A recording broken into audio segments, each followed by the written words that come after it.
Hello अस्सलाम students. देखें, आज की क्लास के अंदर हम देख रहे हैं कि मीन ग्रुप डेटा किस तरह से फाइंड किया जाता है। देखें, मीन डेटा फाइंड करने के लिए हमें मालूम है कि आपके पास जो ग्रुप डेटा के अंदर मीन फाइंड किया जाता है उसका मेथड ये है कि आप x लिखते हैं, x के ऊपर एक लाइन डालते हैं, बार डालते हैं, this is equal to sum of F x upon sum of f. ठीक है ना। तो आज मैं आपको इसको फर्दर और मज़ीद इलेबोरेट करके दिखाता हूँ कि इसको किस तरह से सॉल्व करेंगे। देखिए, mean in group data. Ungroup का मीन बहुत इजी है, आपने फाइंड कर लिया है, मैंने पिछली वीडियो में बता दिया था। देखिए, number of magazines sold, number of magazine, ये आपके पास एक डेटा दिया हुआ, जरा इस डेटा को देखें। पहली बात तो ये कि ये डेटा जो गिवन है, this data is a group data. ठीक है, इसको ग्रुप डेटा क्यों कह रहे हैं? क्योंकि ग्रुप्स बने हुए 70 से 75 नंबर ऑफ मैगजीन सोल्ड। ठीक है ना, कितने मैगजीन सोल्ड हुए? 70 से 75 तक। नंबर ऑफ शॉप्स, 4 शॉप्स ऐसी हैं मार्केट के अंदर जिन पे एक पर्टिकुलर मैगजीन 70 से 75 तक सोल्ड हुआ। मीन इन 4 शॉप्स में किसी पे 70 हुआ होगा, किसी शॉप पे 73 हुआ होगा, किसी पे 74 हुआ होगा। इस तरह करके ऐसी 4 शॉप्स हैं जिनके अंदर मैगजीन्स जो सोल्ड हो रहा है वो 70 टिल 75, मोर देन 70 और लेस देन 75। ठीक है। अच्छा, इसी तरह ऐसी 11 नंबर ऑफ शॉप्स हैं जिसके अंदर 75 से ज़्यादा या उससे इक्वल और लेस देन 80। ठीक है ना। तब यहाँ अगर मैगजीन्स की बात की जा रही है तो लेस देन 80 से मतलब 79.5 नहीं होगा, क्योंकि ऐसा तो नहीं होगा ना कि उसने 79 मैगजीन्स और फिर आधा मैगजीन सोल्ड आउट किया होगा। 0.5 तो नहीं सोल्ड करते हैं, होल नंबर में सोल्ड होता है। मीन मैगजीन कंप्लीटली एक दिया जाएगा या नहीं दिया जाएगा। तो लेस देन 80 से मतलब यहाँ पर 79 होगा। तो अकॉर्डिंग टू सिचुएशन हम इसको देखते हैं। ठीक है, तो x is greater or equal to 75 mean 75 भी सोल्ड हुए हैं वहां पर से लेके लेस देन 80 मीन 79 तक। तो ऐसे कितनी नंबर ऑफ शॉप्स हैं? 11 शॉप्स हैं। तो ये पहली बात तो ये है कि ये इस तरह करके जो टेबल के इस फॉर्म में दिया जाता है डेटा, इसको हम नाम देते हैं ग्रुप डेटा। तो ये हो गया आपके पास जी ग्रुप डेटा, एक तो होगी ये बात। अच्छा, अब अगर ये ग्रुप डेटा है आपके पास तो इस ग्रुप डेटा के अंदर एक बात ये है कि ग्रुप डेटा के अंदर लेफ्ट साइड पर जो चीज दी जाती है ये होता है आपके पास x, जिस तरह यहाँ लिखा हुआ भी है ये x है। और वो x कितनी दफा उस रेंज के अंदर आया है? मीन ऐसी 4 शॉप्स हैं जो इस रेंज के अंदर आती हैं, जिन्होंने इतने number of magazines sold out किए हैं, इस रेंज के अंदर आ रहे हैं। तो ये 4 इसकी फ्रीक्वेंसी है। ऐसी 11 नंबर ऑफ शॉप्स हैं जिन्होंने इस रेंज के अंदर आके अपने मैगजीन्स सोल्ड आउट किए हैं। ऐसी 15 नंबर ऑफ शॉप्स हैं जिन्होंने इतने मैगजीन्स अपने सोल्ड आउट किए हैं। ठीक है, तो इस तरह करके आपके पास ये आता है। तो ये एक एक्स है, ये वाला पहला वाला कॉलम आपके पास एक्स है, दूसरा कॉलम आपके पास एफ है। अच्छा, अब आप ये देख लें यहाँ पर एक्स है, एफ है। अब यहाँ पे ये इसको सॉल्व करके दिखाया, ये ज्यादा बेहतर है। देखिए 70 से 75 ये x है। अब इशू ये है कि x कौन सा है? x की एक वैल्यू होनी चाहिए ना इस क्लास में। ये पूरी एक क्लास कहलाती है, ये भी सुन लें। ये है आपके पास एक क्लास, इसको मैं समझाता हूँ अलग से। देखिए, ये है हमारे पास एक क्लास।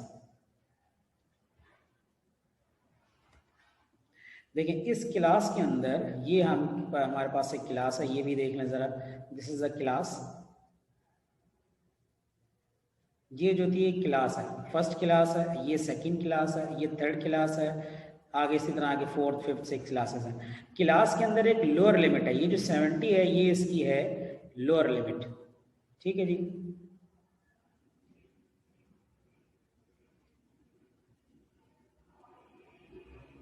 लोअर लिमिट है इसकी।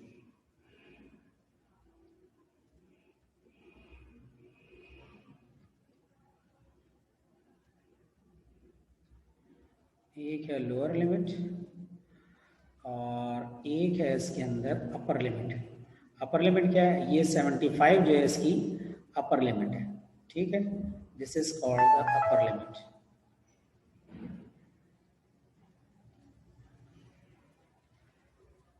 Upper limit.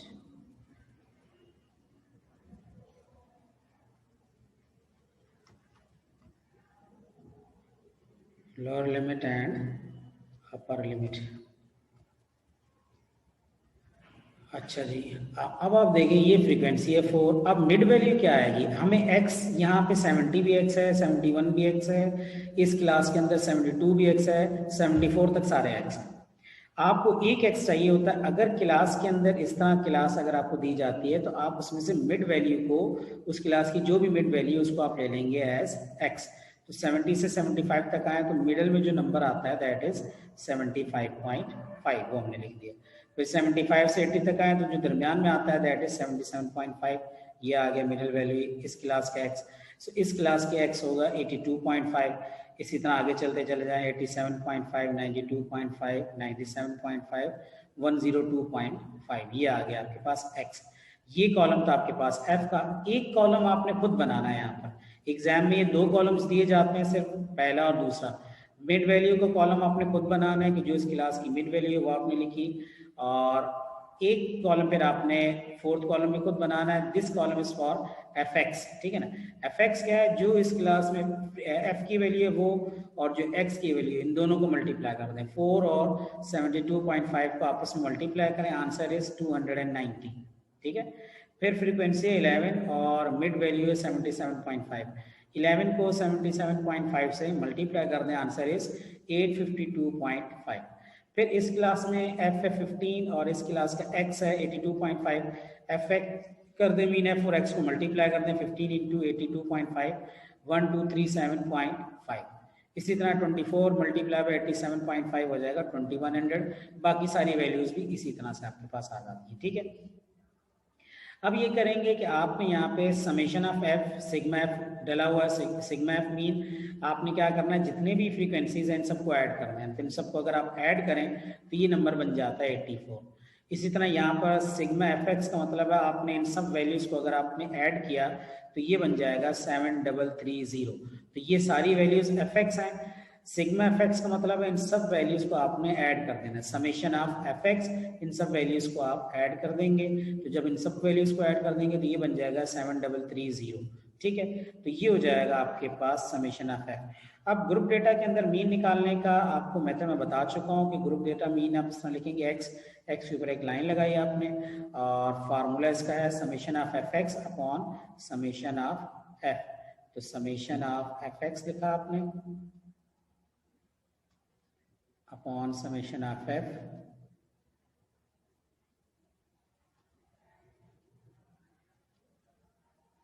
So summation of F X कितना आपके पास, summation of F X is 7330 and summation of F है आपके पास 84। इन दोनों नंबरों को आप आपस में मल्टीप्लाई कर दें, डिवाइड कर दें, सॉरी। तो 7330 डिवाइडेड बाई 84 कितना आ जाएगा, वो अब हम यहाँ पे देख लें। ये आ जाएगा 7330 डिवाइडेड बाय 84 करें तो दिस इज 87.26, ठीक है। तो ये बन जाएगा 87.26 हो जाएगा, वो हमने यहाँ लिख दिया 87.26, ठीक है। ये है मीन जब आपके पास ग्रुप के अंदर डेटा हो, ठीक है ना। तो ये अब आपने देख लिया कि ग्रुप कैसा होता है, ऐसा होता है ग्रुप, ठीक है। आई होप ये भी समझ में आ गया होगा आपको। अल्लाह हाफिज़।